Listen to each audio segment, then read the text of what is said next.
Hello everyone, welcome back to my channel. আজকে তোমাদের সাথে শেয়ার করছি ভাইফোঁটার দিনের সন্ধেবেলা আমি কি করেছিলাম। তো ফার্স্টে আমি, দিদিভাই, তৃষ্ণা, ছোটো দুটো আর আমার ভাই আমরা চলে গেছিলাম ঠাকুর দেখতে। বুধবুদের ঠাকুরগুলো আজকে সব দেখবো। ফার্স্টেই গেলাম থানার ঠাকুর দেখতে। এটা হলো আমাদের থানার ঠাকুর।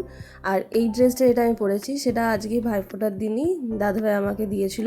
তো এটাই ভাবলাম আজকে পরে নিই। আর দিদিভাইও সেম যেটা দাদাভাই দিয়েছে ওটাই আজকে আমরা পরেছিলাম।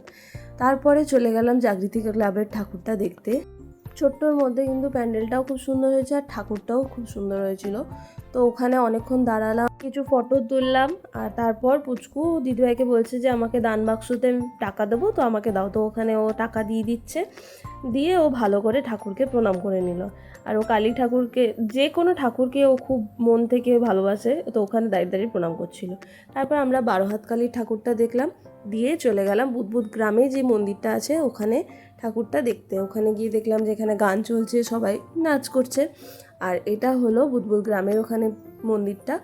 ওখান থেকে চলে গেলাম ডিরেক্ট আমরা শ্মশানে। ওখানেও কিছু প্রোগ্রাম ছিল, আর ওখানে ঠাকুরটাও ভাবলাম দেখে আসি।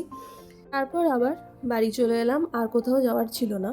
তো বাড়িতে এসে ভাই কিছু বোম বেঁচে গেছিলো আগের দিন, তো ভাই বললো চ বোমগুলো ফাটাই। তো এখানে বোমগুলো ফাটাচ্ছে।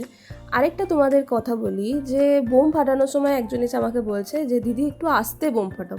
তো তোমরা বলো, কালী পুজোতে বোম ফাটাবো আবার আস্তে, এটা কখনো হতে পারে? যাই হোক, রাতের ডিনারে ছিল লেফট ওভার দুপুরের বিরিয়ানি। আর আজকের ভিডিওটা এইটুকুই, দেখা হবে নেক্সট ভিডিওতে। বাই।